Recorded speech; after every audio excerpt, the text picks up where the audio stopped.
Today is a special presentation on Hugelkulture. I am not an expert on Hugelkulture. I played a little bit with it before I left to come to Overton, but I'm glad to have with me Bridget Corbett with Denton County Master Gardener Group, who did more work, and we worked together on this little project. And I will transfer the speaker role to her, and she can share the rest of the slides much better than I can. All right, so with that, let's start with Hugelkultur. If you want to pronounce it the right way, the German way, it means hill culture. When I first heard about Hugelkulture, my first reaction was, it's not going to work. It works in Germany because it's moist, it's a mild temperature. You take a big log of wood and you cover it with dirt, of course it's going to rot. Here in Texas, it's dry, so you have to do more things to it than follow the German approach.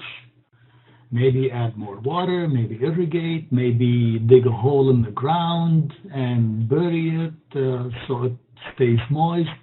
Not just pile logs of wood and on the surface and cover it. And I'm glad to say that my initial reaction was wrong. It can be done here, of course, with not exactly the same approach as it's done in Europe and in Germany. The idea of Hugelkulture or hill culture is basically you prepare lots of logs and you cover them with a mound of dirt, and as they rot, they warm the soil, they hold moisture, they release all that nutrient. It's wood rotting, that's food for earthworm, fungi, mycorrhiza, all that life in the soil that will slowly release the nutrients to the roots. Of course, don't expect miracles the first year, which is also my first reaction, because the first year the nutrition is on that pile of soil that you added. Next year it's a little bit thicker. Next year it's a little bit thicker as the wood inside rots. So it's a way of dealing with excess amounts of woody garden waste, prunings, clippings, brushwood, felled trees, etc. Okay, so the idea, the technique involves digging a trench, it can be circular, it can be linear, any shape you like, about 1 foot deep and 5 foot wide, and in the center of it you dig another hole, so that in that deeper hole is where you pile the biggest logs, the biggest pieces. If you have a lawn and you dug up that soil surface with that turf layer, you put that first and then you layer it back on top with nice compost, rotted leaves, manure, etc. Hopefully mix them all together and then add them up. And of course the layers break down slowly and create the rich humus over 4 to 5 years, and it is claimed that it is ideal for growing vegetable crops. And as the years pass, the deep soil of the raised bed becomes incredibly rich and loaded with soil life. That is basically based on science, and if you know soil and plants and growing and gardening and all that, it's very reasonable and very logical. And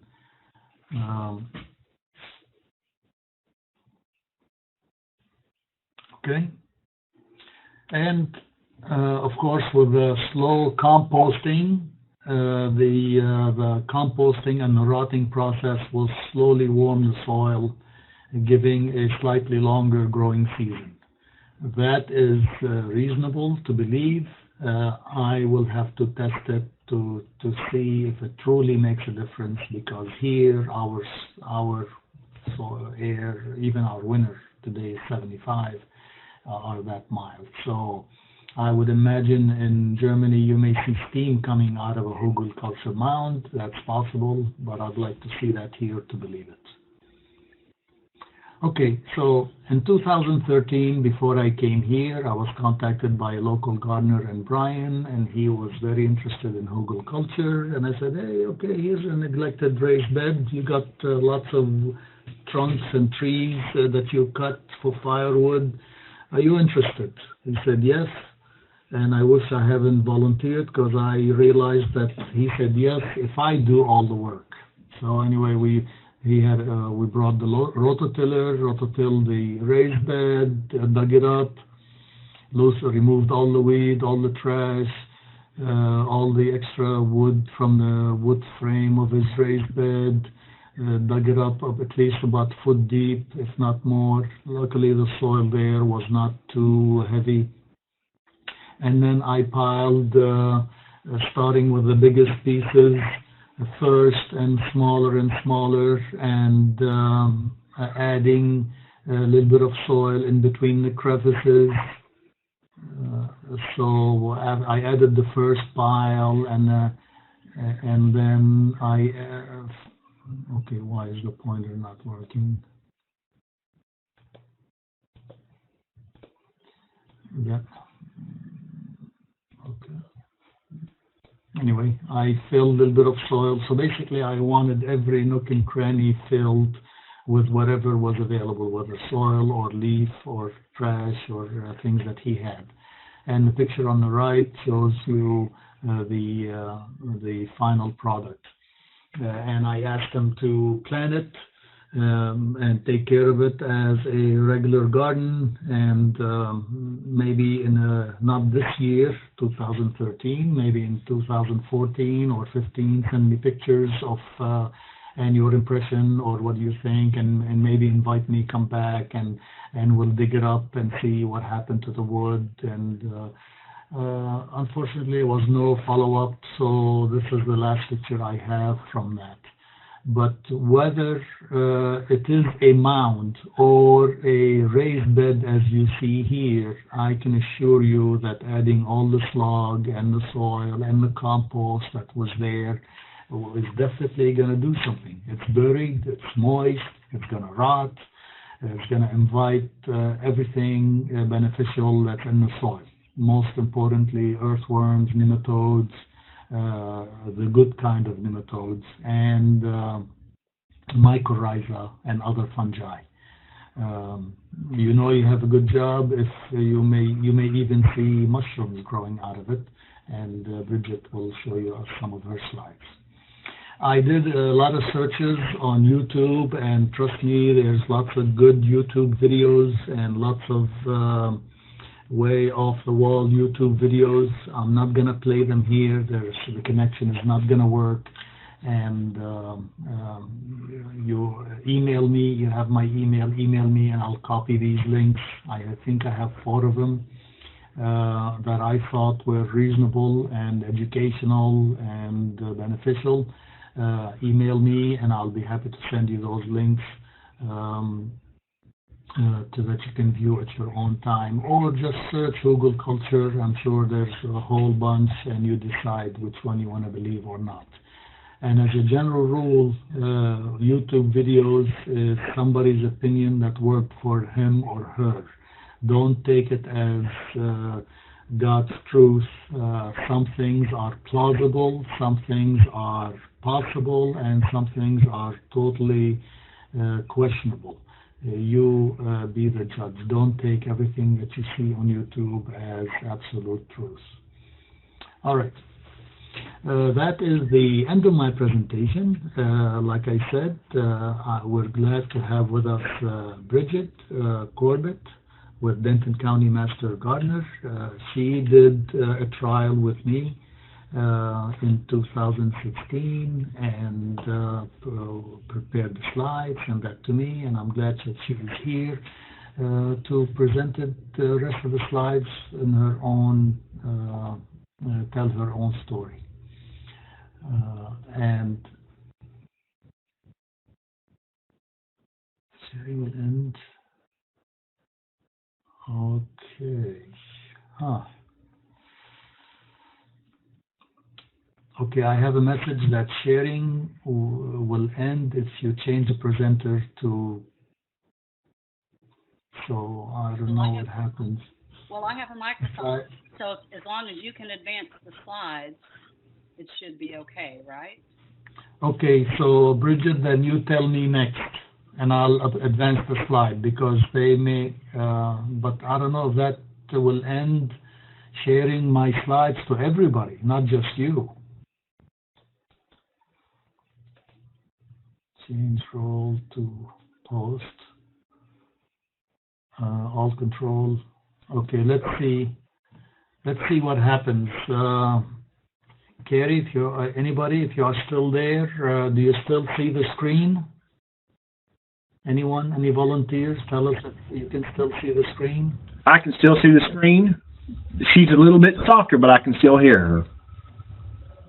Okay, Bridget, if you can raise the volume, please. Okay, yes, yes. Okay, great. Raise your microphone volume and did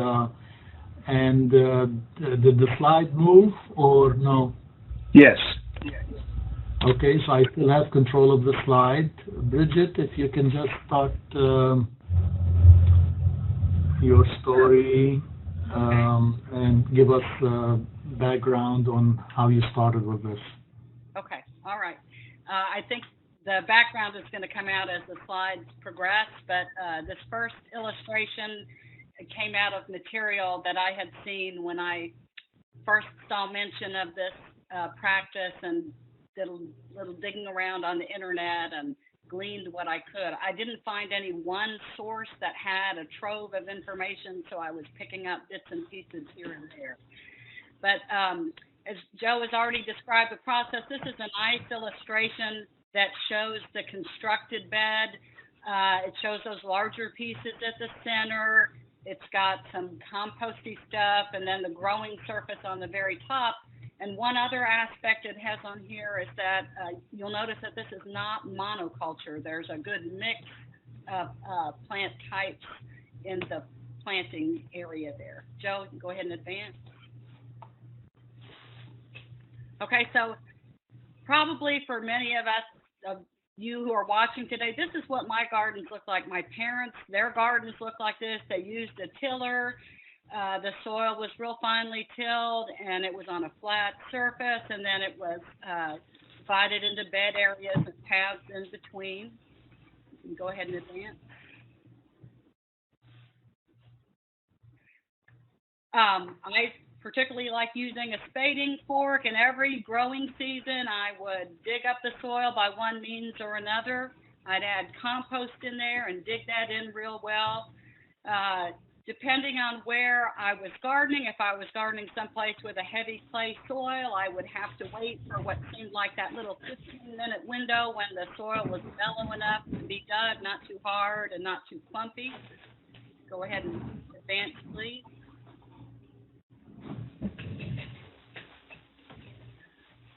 And adding in that compost, and that had to be dug in so that it was well distributed within that soil area. You can advance, Joe.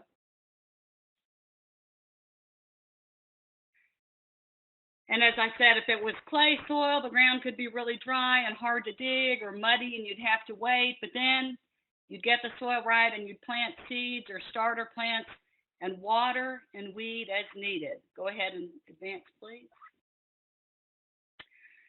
And then one day while I was looking around the internet, came across a funny looking word, Hugelkulture.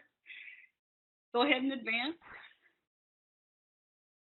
And again, advance. What does that mean? Mound culture. Well, this particular illustration comes from a guy, I want to say he's in Austria. I believe his name is Sepp Holzer. And his information seemed to be the most compiled that I could find. I tracked down a book he had on permaculture with only a very small section devoted to Hugelkulture mounds. But I got that book and gleaned what information I could. And he mentioned some good things in here, the same kind of considerations you would have for a regular garden bed. You want to pay attention to how that bed is sited.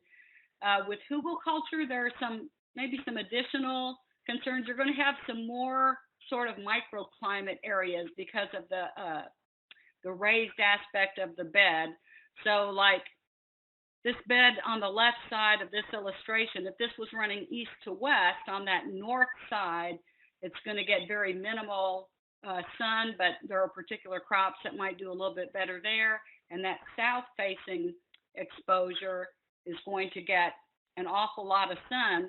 I've experimented with both orientations and some in between. I kind of like a north-south orientation on the bed. That seems to do the best for me in my particular location. Go ahead and advance, please. So some of these same things that Joe mentioned that made this idea of gardening very interesting to me, that the beds last for many, many years, that the soil fertility is actually going to increase over time. It uses a lot less water as the bed ages, and that was a very important consideration for me. At the property I'm at now, the soil is silty, and when it dries up, it's hard to rehydrate, and it does not hold water well. The beds do not need tilling. That was very intriguing to me, and that it uses lots of woody debris. And the place I live now, I have a lot of trees on site, and I end up with a lot of woody debris through the course of the year. Okay, if we can advance. So the considerations, how to build it and how to use it. We've had some information on building it, but there are also some different considerations in how you use this bed that differ from traditional agricultural practices. Advance, please. So as far as the depth that you dig, for me, it depends on the day I'm digging. I want to pick a day where the soil has some moisture in it so that the shovel will go through the soil. But I don't have a set rule on how deep it needs to be. I use a sharpshooter shovel, and if I get half the depth of that shovel, that's plenty good. If online, you can find videos and anecdotal things about people who get backhoes and dig huge trenches and then push large tree mass into there. I'm doing this on a much smaller scale than that. But you'll notice that the dirt is just set right to the side because it is going to go back on the bed at the end. Okay, another slide. And this shows the depth. That's a little bit more than half on that day at that site. And advance. I can't remember exactly where I had the idea about lining it with cardboard. I happened to have some cardboard on hand, so I stuck that in there. I figured it would act like a sponge and hold a little moisture in there at the beginning. Okay, next slide.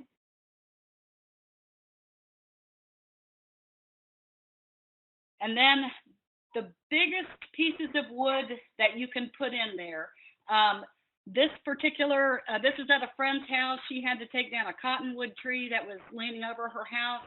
And I had read that cottonwood was especially good for using in Hugelkulture, that I guess the sponge-like aspects of the wood as it decays were good. So I popped that in there.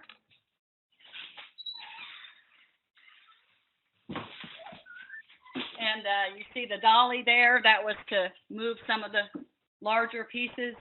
Now, I have tried orienting the wood different ways. At the far end in this slide, you'll see a piece that's on end. And I have done beds where all the large logs were placed that way, but most of them, they're in there laterally. And next slide.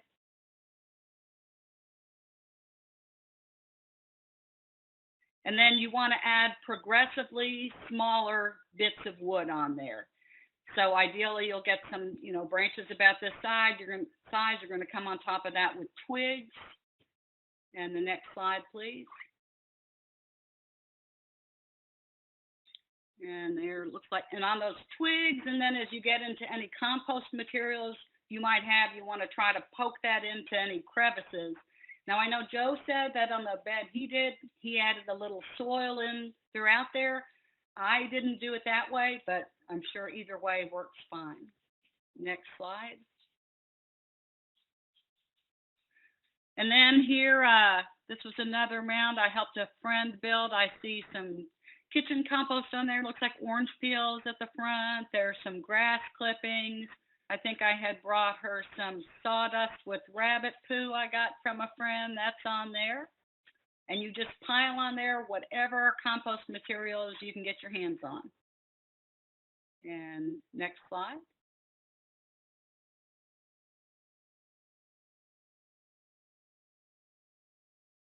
Okay, and then when I was building this mound, Joe asked me to leave the end open so that we'd get kind of a cross section of it. So you can see those logs at the front. I left those uncovered to try to get a cross section.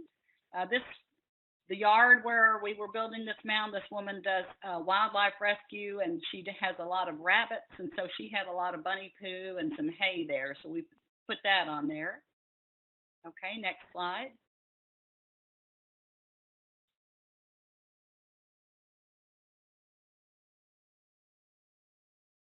And then if you'll poke the compost into the crevices just as well as you can. And also, if you've got a hose handy and if those materials are all dry, it helps to wet the mound as you are building it. If you're not able to do that, the mound will still hydrate when we have a sufficient rain event. So it's not crucial, but it helps. Next slide. Then that dirt that you set to the side, you are going to cover all the surfaces of that mound with the layer of dirt. And I know one concern I had when I was first trying this was, well, that doesn't seem like a very thick layer of dirt. And really, it does not have to be a very thick layer, but it does. It needs to be contiguous, so it kind of makes a shell over that mound. And you'll notice I added that you're going to dig a small trench on the uphill side. So if there is a side that's uphill, if you're not on flat ground, that little trench on the uphill side is going to serve as a little reservoir that captures extra rainwater in a rain event.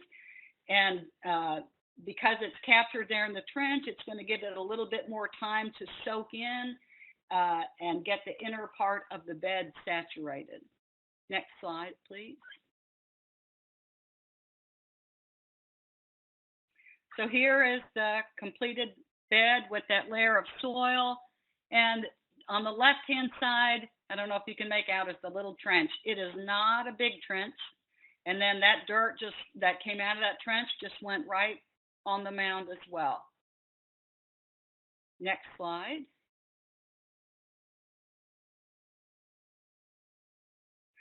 Now, I understand that it is important to keep the bed planted. So here is one aspect that's very different from traditional agriculture, because you're going to plant it right away, no matter what the season, just something that's appropriate to go on there.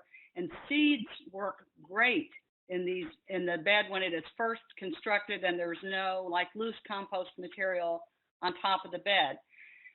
Also, for any kind of harvesting, you are never going to remove all the living plants from the bed. You always want to have plants of some kind on there and root structure within the bed.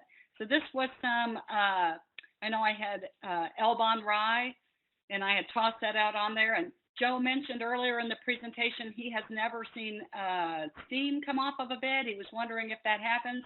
On this bed right here, I did observe that happening over the winter.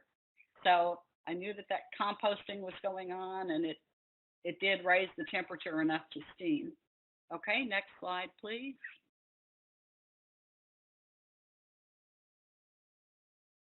And here are some things I saw recommended to try for cover crops, and all of these worked very well for me. Elbon rye, daikon radish, clovers, Austrian winter peas, and in the summer, black-eyed peas.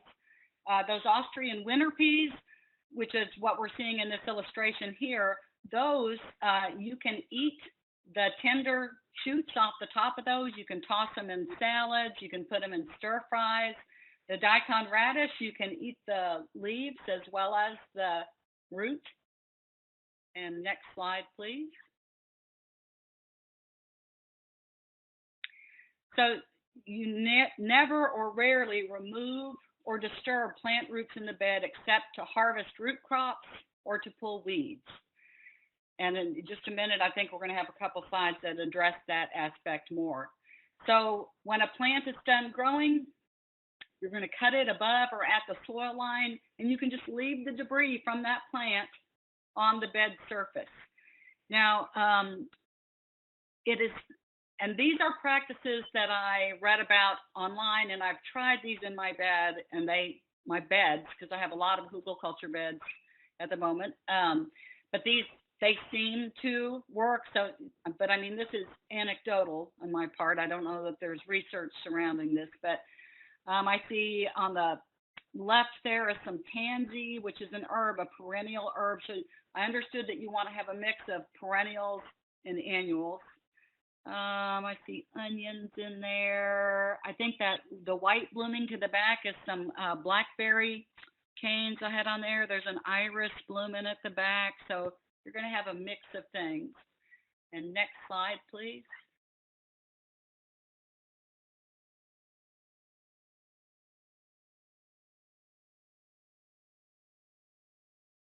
Can you hear me? Yes, I can. Okay, here you wrote beet, parsley, bee balm, fennel, iris, onion. Okay, so no monoculture and perennials and flowers, so got a good mix there. Go ahead and... I hope you don't mind helping you reading some of your notes. Absolutely not. Okay, now this part was very interesting to me. After at least 2 years, Steph Holzer, that Austrian guy, says, turn hogs loose on the bed briefly for killing. Well, I don't have hogs, but I do periodically. I get up on the beds, I walk around on them. On some beds, I actually jump up and down because what's going on in that bed is the wood masses in there are decomposing unevenly. And as they decompose, the air pockets that are down there that are good for oxygen getting to the roots, some of those air pockets get too big and the roots will dry out. So the only tilling you do on these beds is to walk around on them every once in a while. This saves a lot of time every season when you get ready to go plant, because you're just going to plant right into the bed without any other tilling. Go ahead. Next slide, please. Some things that you will likely see on the bed.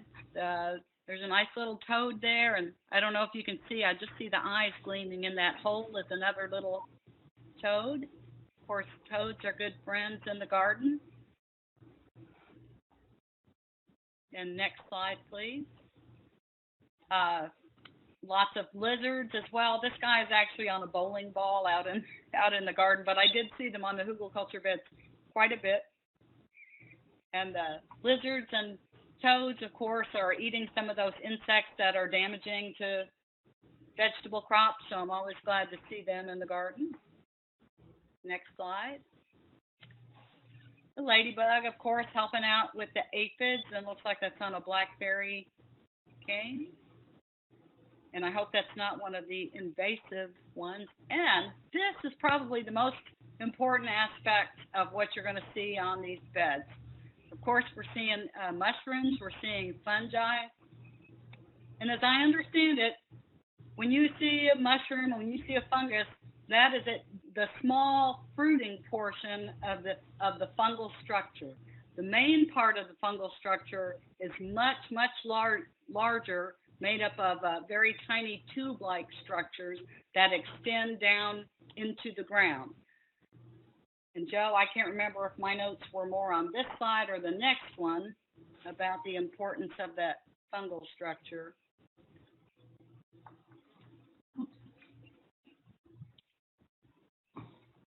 You might want to go on.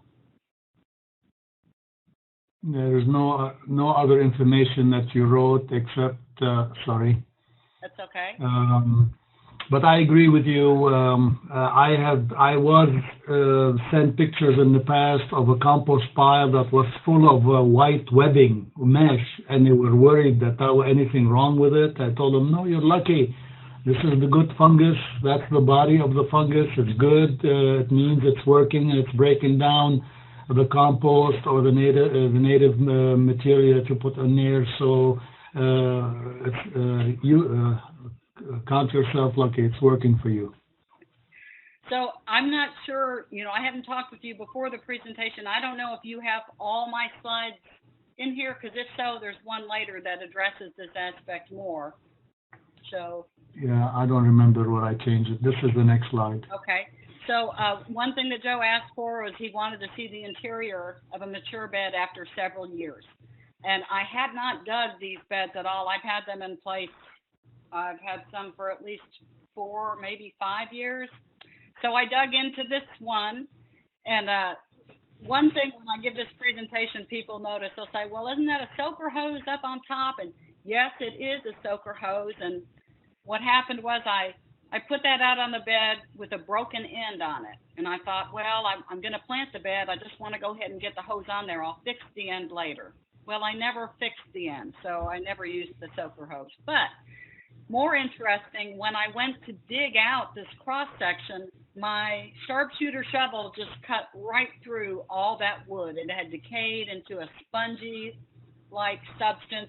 The only log piece that was still firm is that one just under the soaker hose. There's a very small one there. And also deep in the bed, that those spongy-like portions of the wood were moist. They hold a lot of moisture. Okay, go ahead, next slide. And then Joe asked me to do a soil test, and I've been a master gardener since 2001. I had never ever done a soil test on my gardens, although I know it's recommended. So I was curious to see, and Joe said he thought that it looked great. It looks great. It looks great. Look at the pH 7. EC is great. Nothing. Fertilizer recommendation, nothing. In terms of pounds of N per 1,000 square feet, everything is at the critical level. Like this is the critical level. Nitrogen is a little bit low, but it's still very close to it. Sodium is very low, which is what you like to have. You can bag that soil and sell it, Bridget. Okay, next slide.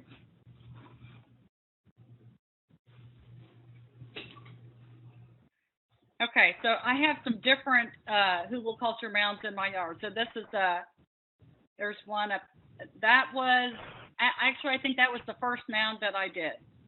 And this was several years ago. That bed looks pretty much just like that today. I've got a lot of greens in it again this winter, and I have not added any kind of commercial fertilizer.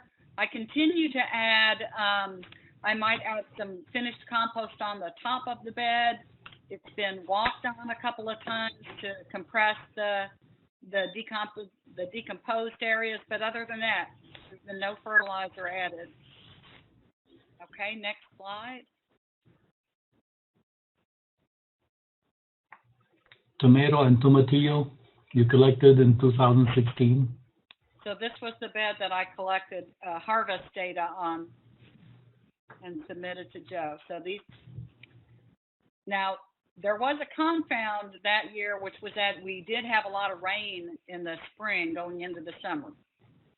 So I didn't have to water much at all, and the beds did very, very well. And I'm hoping I still have another a mycorrhizal slide later on to mention, but you can go ahead and on to the next. This was I grew corn in 2 beds this one year, and I've tried growing corn before. I never had good results. This year, I pictured here, I grew a couple of heirloom varieties of dent corn that are used for making corn flour. And it may be because those varieties were different. This was not a sweet corn for eating. But anyway, the corn did fantastic. And I still have some that in the freezer that we're using. So that was very nice. Okay, the next slide, please.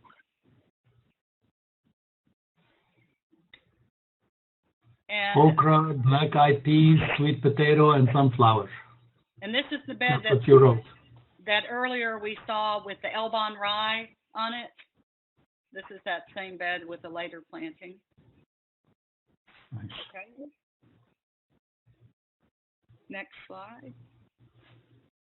And this looks like another view of the corn. I did a Three Sisters, so it was corn, squash, and beans. I mainly got corn and beans. I don't remember that I got a lot of squash out of there, but I was very happy with the corn and beans.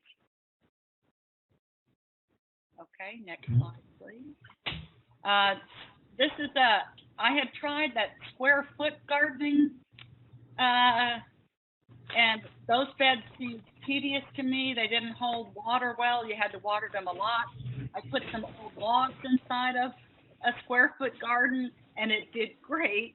This has got those Austrian winter peas. They grew fabulously. We snipped those and ate them all winter. Okay, next slide. That's just some of the, some of those fun, pretty pictures.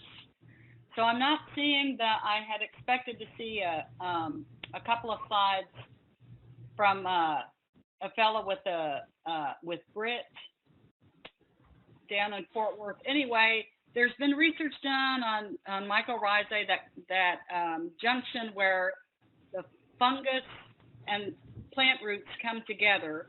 And what I understand and what I think lies behind how well these beds grow when you do not disturb the soil is that fungal structure grows into the bed, and plant roots can only reach down so far, but where they interface with the tubes of the fungal structure, there's an exchange that goes on. And if I remember right, the plant is supplying maybe sugars to the fungus, and the fungus is supplying not only nutrients, but it also supplies water to plants. So it effectively extends their root zone much deeper so that they're able to access deeper stores of water and don't require as much water. Also, I understand from some of that research, some of this is an A&M guy. I can't remember if I thought I had his information on that slideshow, Joe, a fellow at College Station. But he was saying like they're doing commercial applications with that, like in potted plants, and those plants do much better when they're when you transplant into an area that has the mycorrhizae active. Those transplants fare much better, and plants grow faster and stronger with that available. By the way, those are black-eyed peas that we pick early and eat them as green beans. Good idea. And just more Green, examples. here you mentioned green bunchen onion, wheat, winter pea shoots, red mizuna. That's the red mizuna here. And it looks like collard greens. Could be collard. Lots of others. Okay. Okay. And planted blackberries in the bed, and those have done fabulously well. I have bags and bags in the freezer this is the second year crop from 3 plants.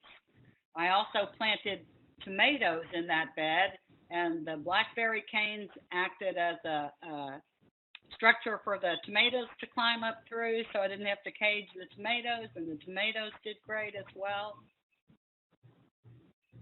And that bed, this summer, the one that has the blackberries and the tomatoes, I know I watered tomatoes in March when I set them out. I don't think I watered them again. I might have watered once in June. I know I watered once in July. I watered once in August. But normally, with an in-ground bed, I would have watered much, much, much more frequently. Next. Yeah, next. Oops. Oh, this is that corn that I grew that was really great. On the right is a Bloody Butcher, and on the left is Oaxacan green dent corn. And they make awesome tortillas and cornbread.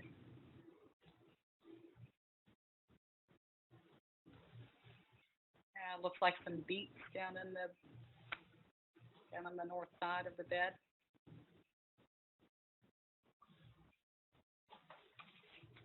Let's see, food for thought. Well, as I was saying, there were some confounds that could have, so I can't just say flat out, yes, it was just straight up Hugelkulture, although over time they are doing very well. But rain was very plentiful going into the last 2 summers.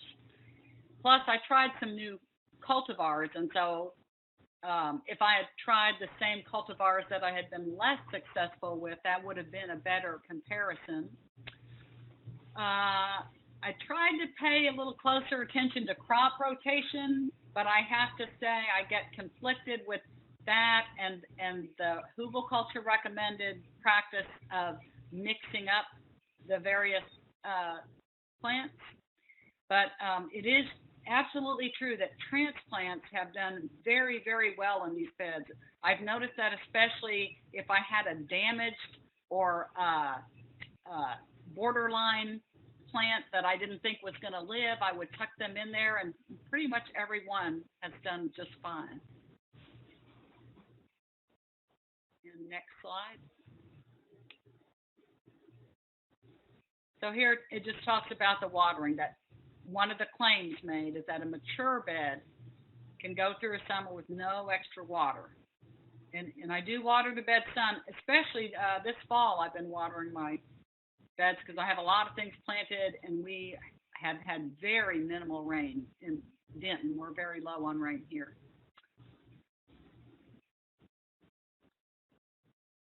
So let's see. And that, again, about the transplants, did very well. Sometimes I did have trouble starting seeds because on those mature beds, I would have added some compost. I might have added some pine straw on top. So the more plant debris you've got around, the more decomposers you have on hand who are going after those tender seedlings. This winter, I tried more starting plants in pots and setting those plants out, and that's worked very well. And you can go on to the next. Okay, I think this is the last slide. And so, yeah. Wow, thank you, Bridget. This is great. I invite all participants, if I'm happy to work with you, hopefully through your county agent. County agents are a great resource between me and the direct clientele, and I would love to do trials through them, with you. They benefit, you benefit, and I benefit. I give you seeds, I give you plants, I pay for the soil test, whatever, to encourage you to do something in exchange for few slides, few picture, a presentation, whatever you can give back. Some thoughts I wanted to add is, if you think about using hardwood, maybe think of breaking those logs into smaller pieces, because just physics, in terms of physics alone, the smaller the piece, the larger the surface area, the faster the interaction with the environment, so it can rot faster. I was impressed that those big logs did get soft. Remember to if your native soil is clay, don't put that clay on the top and grow in it directly. Maybe mix it with compost, with that you can use to cover that mound with. The inside may be perfect, but if you cover it with heavy clay, you're still trying to grow in heavy clay that can crack and dry out, and etc. Start in the fall. This is a great time to start a Hugelkulture and seed it as soon as possible, because you are giving it 2 or 3 months to slowly rot, instead of trying to build it in the spring and expect the best growth and benefit from it. Okay. That's what comes to mind. I wonder if the idea, if you have time to cut logs into small pieces and soak them in water, so they already go into the mound already moist and slowly rotting. I don't know if that helps or not. It seems logical. Those are just some thoughts I can add. Bridget, if anything I said is wrong, please add in. Well, my perspective would be the bigger the log pieces you have in there, the longer the bed will last, because it's just going to make a big sponge. So it's true that those smaller pieces, like one of my beds has a lot of wood chip in it, and that bed has done very well too, but also the height of it is going down faster. Do you see height dropping after 5 years? You see height dropping after 1 year, no matter what. 1 year? Yeah, because there's a lot of air pockets in the bed when it's first constructed, and you know, there were those, in addition to the logs, there were those smaller pieces, and the whole bed is kind of compressing and going down. So yeah, you'll see the height of the beds go down. But I agree with you not to disturb the soil as much as possible, because we study in vegetable production that the more you disturb the soil, the faster you dry it, the faster you kill soil microorganisms and all that. So I totally agree with that. I tell gardeners, if they have a good raised bed, except for some plants, just cut them at the surface and let the roots stay behind and let them rot. So I agree with that. What about your tomatoes? Did you also cut the tomatoes at the soil surface, or did you remove the roots or okra roots? I have not removed any roots whatsoever. And one aspect I think about that's good is that root structure is holding moisture, and that's an additional little deposit of moisture in there. So that you don't want to remove that, not just for disrupting the soil structure, but also you don't want to take that moisture out of there. That's good. That's good to know. And of course, never leave it bare, because you have a mound, and we can get 2 or 3 inch rain or more at one time. So if it's bare ground, it will erode. So cover crop, whatever. Try to keep it or covered with mulch, so that you don't expose that mound, bare ground on the mound, to erosion.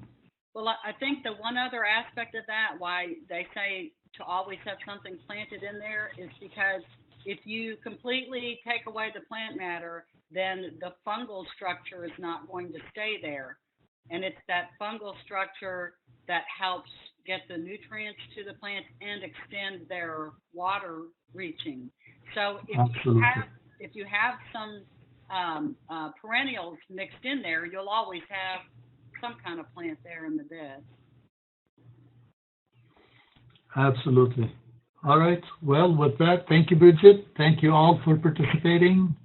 This is great. I'd love to do more small trials like this with on other ideas, on other or continue projects with old friends like Bridget. With that, thank you again for attending. You have my email if you want a copy of those YouTube videos, or you can search on your own. And please send me suggestions for next year's schedule. So thank you all. You have a great day. Thank you, Bridget. Thanks, Joe.